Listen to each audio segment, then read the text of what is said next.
see Alice basically telling the story of a problem that she's having, and also about when she tells about her love for running and her family's love for running. Her mum's a runner, her grand's a runner, but when we meet her, she has just found out that her teacher has decided to put the boys against the girls, essentially, in a vote for who's going to run, in what order to run in a relay.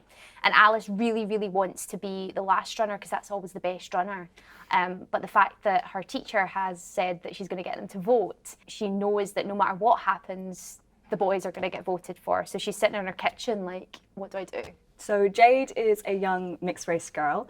She's naturally inquisitive and she loves words, and she's very emotionally connected, I think, to her world. But right at the beginning, she is running away from some boys, her and her best friend. They're running away from these boys who have been shouting racist words and slurs at them, and it's the first time that they're both experiencing that, and she's coming to terms with what's happening at the beginning. We find Chloe in the woods by her house, and she goes there most mornings and after school, and she's picking up the rubbish because she absolutely adores nature. And I think that also came from her father's love for nature, and we find out that her father has moved to Belfast, having separated from her mum, and that's been very difficult because she completely idealises him, and her whole world is about birds and nature, and just seeing how little people have respect for that is really hard and confusing for her, so she takes it upon herself to clear up anything she sees. I think for me, always reading the script, going through the beats and working out, particularly with a script like this, which is very, it's essentially 3 monologues. So trying to work out the connection between each section, how it jumps between sections, keeping the thought going. It's really important to sort of really read it in depth and work out what that is. Trying to familiarise yourself with it a little bit before you go into the room, because otherwise it's just overwhelming. Yeah. Big chunks. Big chunks. I mean, personally, I like to look at the punctuation as well, because I think that says a lot about a character. You tend to do that with more Shakespearean work. It tells you how the character's breathing and thinking at the time. So, for example, for Jade, there's a lot of ellipses in her text. And that was really interesting to think she's such a thinker all the time. So that was interesting, yeah.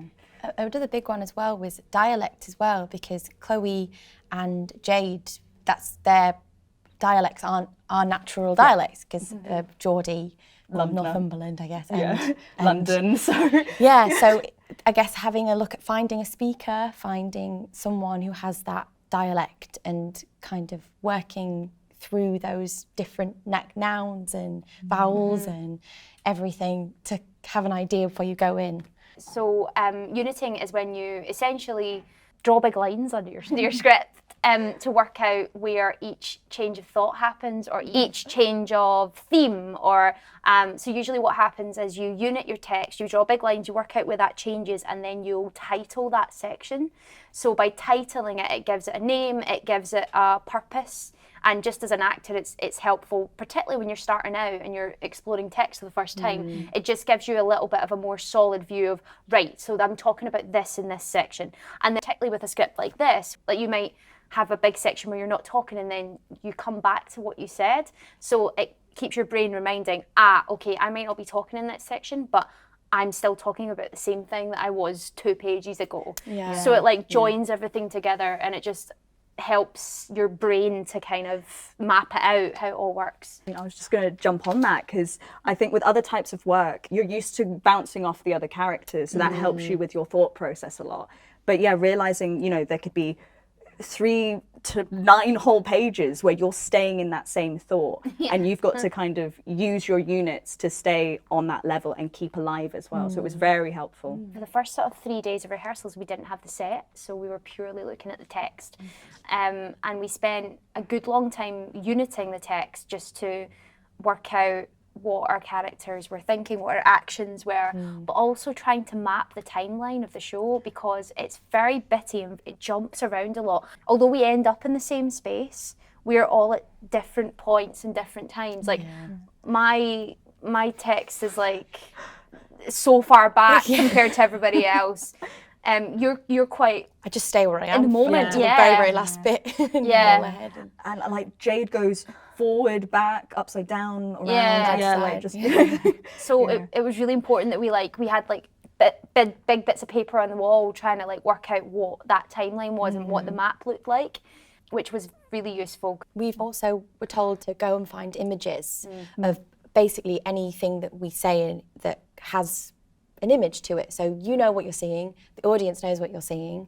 And that was so helpful for me, especially relatives, because I talk about your gran, I talk about your granddad, and so to actually have a face to the name made things come alive a lot more. And we also worked with the movement director, Nadia, and that was really interesting because it's such a text-heavy piece that I'm not sure about you two, but I had no idea what it would really look like. Yeah. And that we move a lot. Well, we had to do warm-ups every day. We realized how physically challenging doing the show was, and yeah, it was nice to get into the mindset and also the physicality of an 11-year-old, which was, I think, a big learning curve. Definitely. Yeah. It's so fun though. Yeah, it's so 'Cause it's fun. all about freedom, and you don't realise kind of how like held you become when you get Yeah. older. And Yeah. so all the activities we did using adjectives like crinkly and Yeah. fluffy, how you physicalise that is just so weird, isn't Yeah. it?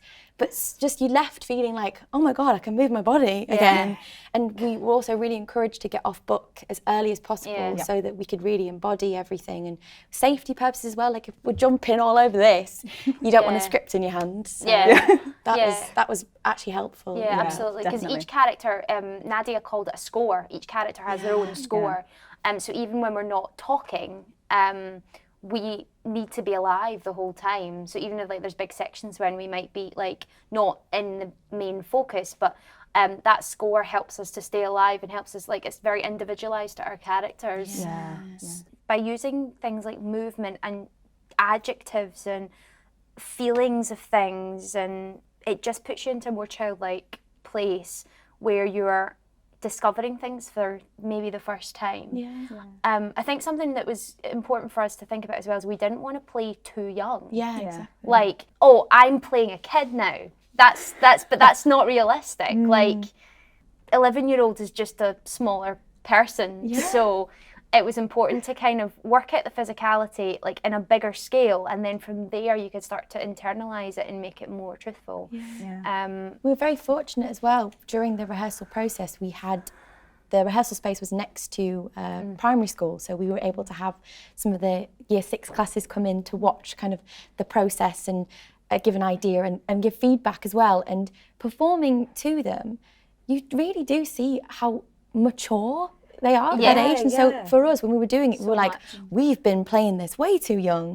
People that are more aware of everything than we really think. And so that was, at least for me, a big learning curve of stuff they were saying back to us. The feedback was so like intelligent and poignant and specific. Like, and they noticed everything. It was amazing. Wasn't it? Yeah, kids hear so much and they're so articulate, and I think that's one of the biggest things that we've had to add to our characters as well.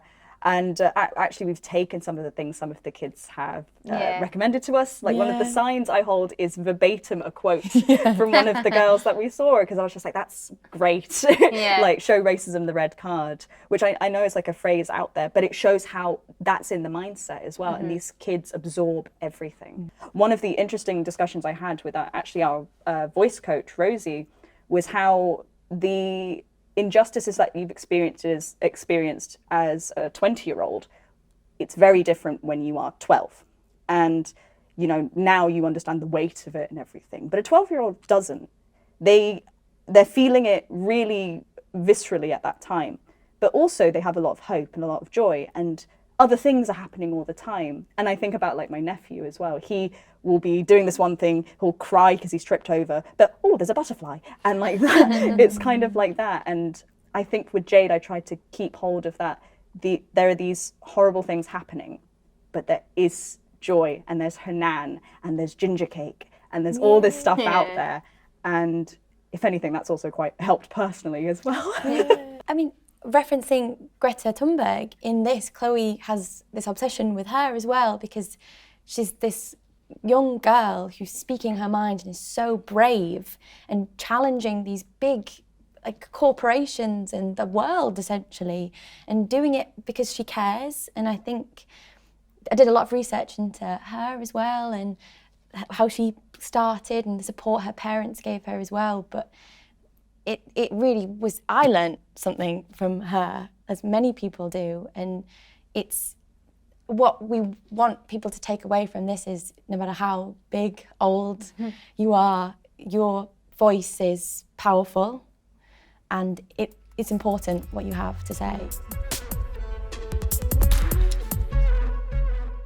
was a little bit like playing in a playground, wasn't it? Yeah, They kind of just went, off you go, have a little walk around. What and can you do? What can you do? What can you swing off of? What's safe to jump off of? That was a big thing, safety. Yeah. And I remember when the one day you were like, can I get my feet in and just hang? And they were like, give it a go.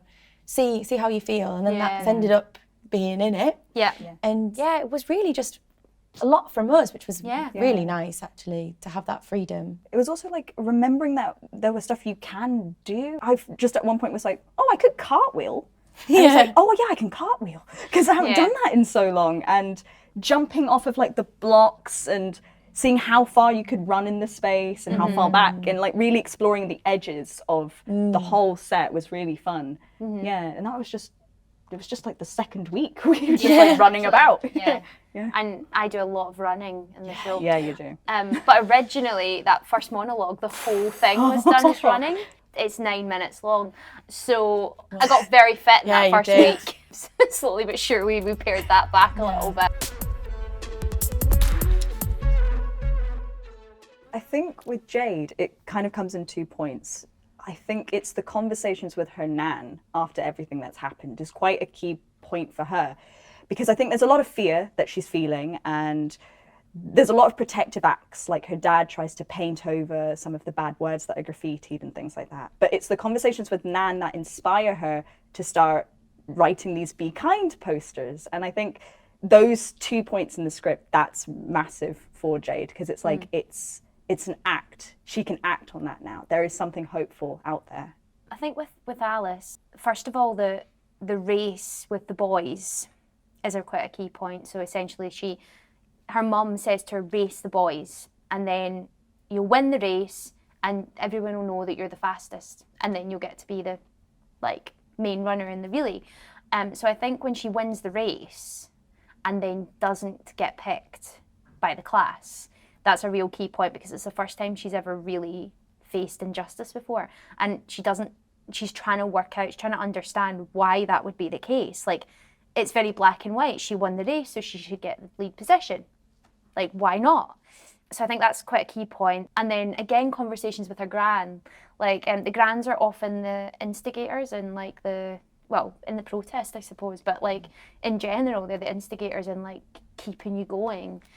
So when she discusses it with her gran, and her gran like then encourages us to go and do this talk at school about it, I think those are kind of really key points in her knowing that she's fallen down, but she can get pulled back up again. Yeah, probably 2 moments, because throughout the beginning of the play, Chloe's quite quiet and observant, and at the end it kind of comes to her, she's like, it's my time to speak. And a moment where Greta Thunberg has asked everyone to go on strike, she's like, I'm going to do it, and no one else joins her. But it's the first moment she really speaks out and says, well, I'm going to do it anyway. And then another moment with that would be when she's writing her lists on the stones and leaving them around, and writing on the pavement and drawing, because that's what she loves and she knows how to do that, and speaking to Lily, which is Alice's gran, and her saying, just do it, enough is enough, stand up, just say it. And that whole end protest, I think, of we can do this. And then her dad saying how proud he is of her, because that's all she's ever wanted, is to make him proud, but also made herself proud whilst doing that. So yeah, I think finding the voice at the end.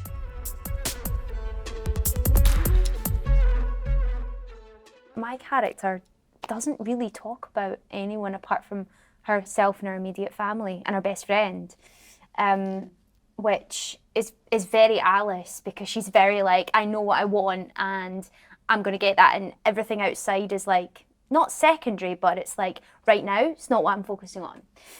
So in terms of like key relationships, we've got her gran obviously and her mum, And her mum's an interesting relationship because they're clearly very close. There is a slight nod in the play to the fact that her mum is quite, in some way, distant, and it's whether she's just very, very busy. And she's very like Alice, she's always on the go.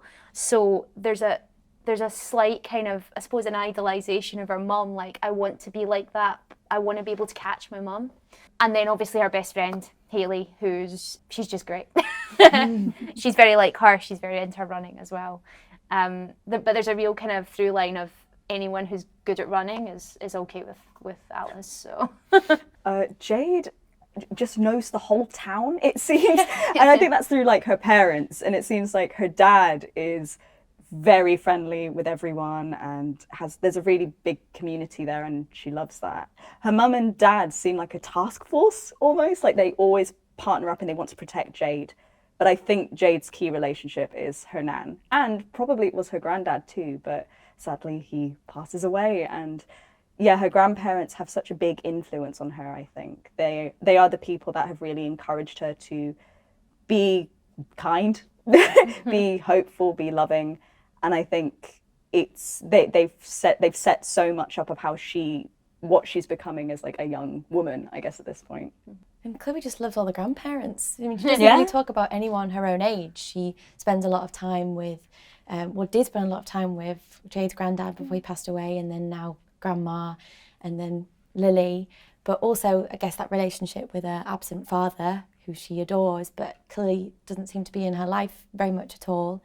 And her brother as well, which she mentions, who I think is grappling with potentially a confused sexuality. And then at the end you find out he comes to the protest waving his rainbow flag with glitter all over his face, and he's finally happy. He seems to be really settled in himself, and you don't really hear a lot about him, but the subtle moments you do, you really see a beautiful story of kind of his journey as well, without him being so present in the story, which I think is a lovely little moment that's been added in by Hannah. I think probably, the ending I love, because that is the real moment of connection with the audience, was us going out and giving them the placards, and then they are the protest. Yeah. They are the hundreds that have joined us on that day. They are with us. They're counting with us. Yeah. And it's like, you've been watching us, now we're watching you, kind of. And to feel that every night is just lovely. And you just see like all the young, not even young, like everyone just being so like, I get to join in. Yeah. And we're like actively wanting them to be like there and present and to stand up and scream. And it's just so lovely when everyone can let loose and like be part of it. There's power in togetherness. So obviously stand up for what you believe in, but also stand up for what other people believe in. And if you're only one voice, then you're going to be heard, but you're not going to be heard in the same way as if you join with other people. And there's power in that. And there's different ways of using your voice. And if you don't feel comfortable speaking, draw, make, do what you love and say what you want to say in that. That's a really, I think, a big thing about this as well, isn't it? It's all the different ways of doing that for yourself. Acts of kindness as well. I mean, the big message is like, be kind, but I think it's also looking for kindness in different ways, because it's not always in what you think it looks like, and just being free to do that. Don't feel ashamed of being nice and kind. And it can feel very, everything's so big, like you want to save the whole world, and it can be so overwhelming. But if you can do even the smallest thing, the littlest change, like the town, that's still beautiful, that's still special, and that's a bit less intimidating, then do that, because you are making a difference. Anything is a difference.